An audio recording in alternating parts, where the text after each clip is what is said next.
Hey everyone, this is Jim with Buche Realty and welcome to another episode of Straight Up San Diego. This is Transaction Talk.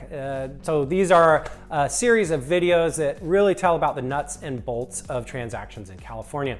So I hope you'll find this one useful, and of course be sure to check my channel. There are other ones as well, and if you find those helpful, be sure to subscribe. But today I'm going to talk about contingencies in a transaction. This is a term you hear a lot, and for those of you who have been in a real estate transaction before, you're probably really familiar with what that means. But for those of you who have not, this video is going to be for you, and I'll try to take some of the mystery out of that term contingencies. To make it as straightforward as possible, when a buyer makes an offer to purchase a home, that offer to purchase is typically contingent or conditioned on a few things happening. First, the buyer has to be satisfied with the condition of the property.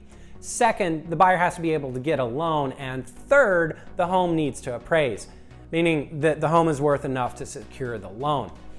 Each one of these items is called a contingency, and if that contingency or condition isn't met, then the buyer is not required to move forward with the purchase.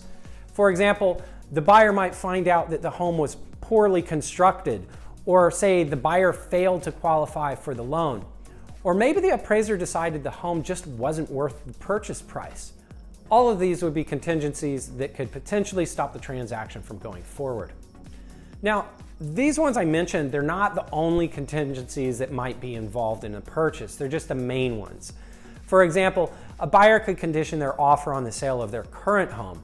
This would usually be in order to get money for the new purchase. And there could be seller contingencies as well.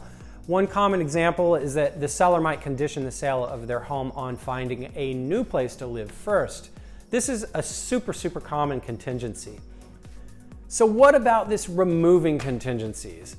It's a term that, again, it sounds a bit odd, but really it's pretty straightforward. So once a contingency is met, like the buyer has completed all the inspections and is satisfied with the condition of the home, the buyer would then sign a document removing the contingencies. It's as simple as that, a signed document saying, I remove the contingency. Now, once all of the contingencies are removed, that's when the deal is really locked in. And of course, once it's locked in, not moving forward could be problematic. It could be considered a breach, or the buyer could incur penalties, or the seller. But that's for another video. Also, just to note, in some states, unlike California, a contingency will automatically be removed on a certain date, or if another condition occurs. For example, contingencies are to be removed on the 18th, and the 18th passes, could be automatically removed that way. No signatures needed. So be sure to check on that and talk with your realtor or attorney as to what might apply to you specifically wherever you are. And that's really it for contingencies.